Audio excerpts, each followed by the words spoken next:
এবছর রাজ্যে ৬,০০০ কৃষককে দিয়ে এআরসি পদ্ধতিতে আলু চাষের লক্ষ্যমাত্রা। এআরসি পদ্ধতিতে আলু চাষকে রাজ্যের আরও ব্যাপক অংশে কৃষকদের মধ্যে ছড়িয়ে দিতে কাজ করছে রাজধানী আগরতলার নাগিছড়া এলাকার রাজ্যিক উদ্যান এবং বাগিচা ফসল গবেষণা কেন্দ্র।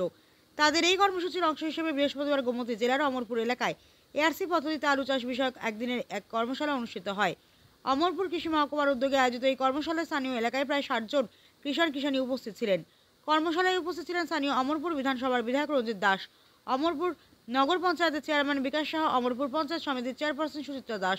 কর্মশালায় বিশেষজ্ঞ আলোচক হিসেবে উপস্থিত ছিলেন রাজ্যিক উদ্যান এবং বাগিচা ফসল গবেষণা কেন্দ্রের প্রধান ডক্টর রাজীব ঘোষ, সহ অধিকর্তা এআরসির নোডাল অফিসার অরিন মজুমদার, সহ অধিকর্তা অবিনাশ দাস, অমরপুর কৃষি মহকুমার কৃষি তত্ত্বাবধায়ক সুমিত ভট্টাচার্য সহ অন্যান্য কৃষি আধিকারিকরা। কর্মশালা শেষে বিধায়ক রঞ্জিত দাস নিজে অভিমত ব্যক্ত করতে গিয়ে বলেন, আলু চাষের জন্য এআরসি পদ্ধতি সময় উপযুক্ত। এই পদ্ধতিতে চাষিরা চাষ করলে আরও বেশি লাভবান হবেন। এবছর অমরপুরে প্রথমবার এই পদ্ধতিতে আলু চাষ হবে, চাষিরাও লাভবান হবেন বলে আশা ব্যক্ত করেন বাইট এমএলএ।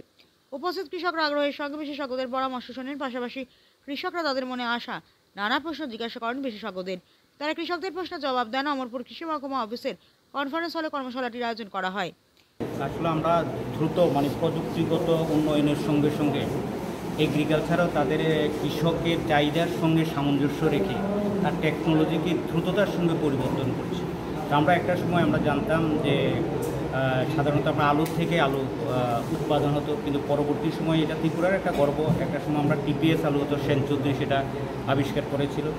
এখন সেটা থেকে আরও উন্নত ধরনের এআরসি পদ্ধতিতে যেগুলো যারা কৃষকরা নিজেরাই নিজেদের উৎপাদন করতে সক্ষম হবে, সেই বিষয়টাকে সামঞ্জস্য রেখে এবার আমাদের প্রথমবারের মতো আমাদের নাগিছড়া যারা সায়েন্টিস্ট আছেন ওনারা এখানে এসছেন।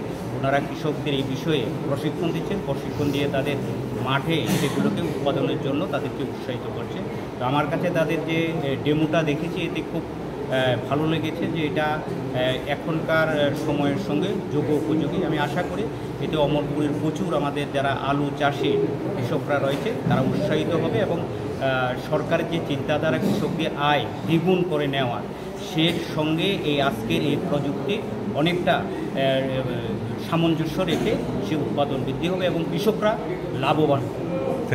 ব্যুরো রিপোর্ট, হাল্লা বোল।